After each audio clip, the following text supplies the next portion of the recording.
அன்பும் பண்பும் பாசமும் நிறைந்த போற்றுதற்குரிய 7ஆம் வகுப்பு மாணாக்க செல்வங்களுக்கு வணக்கம்.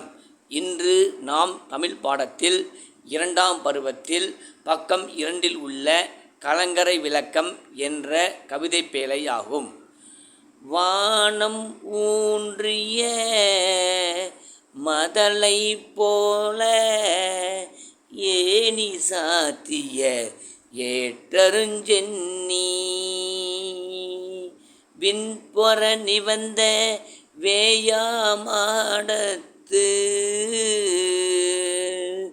வானம் ஊன்றிய மதலை போல ஏனி சாத்திய ஏற்றருஞ்சென்னி விண்பொற நிவந்த வேயாமாடத்து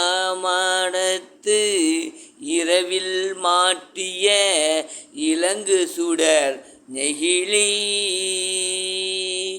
உறவு நீர் அழுவத்து ஓடு களம் கரையும் துறை வானம் ஊன்றிய மதலை போல ஏனி சாத்திய ஏற்றருஞ்சென்னி விண்பொற நிவந்த வேயாமாடத்து இரவில் மாட்டிய இலங்கு சுடர் நெகிழி உறவு நீர் அழுவத்து ஓடு களம் கரையும் துறை. இப்பாடலை இயற்றியவர் கடியலூர் உருத்திரங்கண்ணனார். கடலும் கடல் சார்ந்த இடமும் தமிழரின் வாழ்நிலங்களுள் ஒன்று.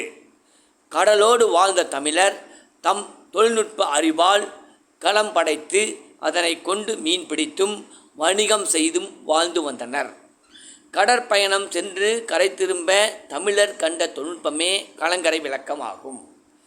கலங்கரை விளக்கமானது வானமானது கீழே விழுந்து விடாமல் தாங்கிக் கொண்டிருக்கும் தூண் போல தோற்றமளிக்கிறது. ஏணி கொண்டு ஏற முடியாத உயரத்தை கொண்டிருக்கிறது. வேயப்படாமல் சாந்து பூசப்பட்ட விண்ணை முட்டும் மாடத்தை உடையது. அம்மாடத்தில் இரவில் ஏற்றப்பட்ட எரியும் விளக்கு கடலில் துறைமுகம் அறியாமல் கலங்கும் மரக்கலங்களை தன் துறைமுகம் நோக்கி அழைக்கிறது. கடியலூர் உருத்திரங்கண்ணனார் சங்ககால புலவர். இவர் கடியலூர் என்ற ஊரில் வாழ்ந்தவர். இவர் 10 பாட்டில் உள்ள பெரும்பானாற்றுப்படை, பட்டினப்பாலை ஆகிய நூல்களை இயற்றியுள்ளார்.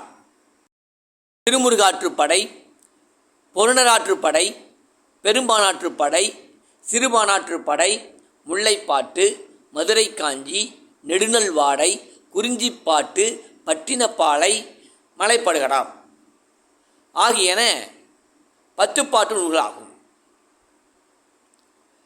வள்ளல் ஒருவரிடம் பரிசு பெற்று திரும்பும் புலவர் பாணர் போன்றோர் அந்த வள்ளலிடம் சென்று பரிசு பெற பிறருக்கு வழிகாட்டுவதாக பாடப்படுவது ஆற்றுப்படை இலக்கியமாகும். பெரும்பானாற்று படையினுடைய பாட்டுடை தலைவன் தொண்டைமான் இளந்திரையன் ஆவார். இந்த நூலினுடைய 346வது அடி முதல் 351வது அடி வரை நமக்கு பாடப்பகுதியாக தரப்பட்டுள்ளது. நன்றி.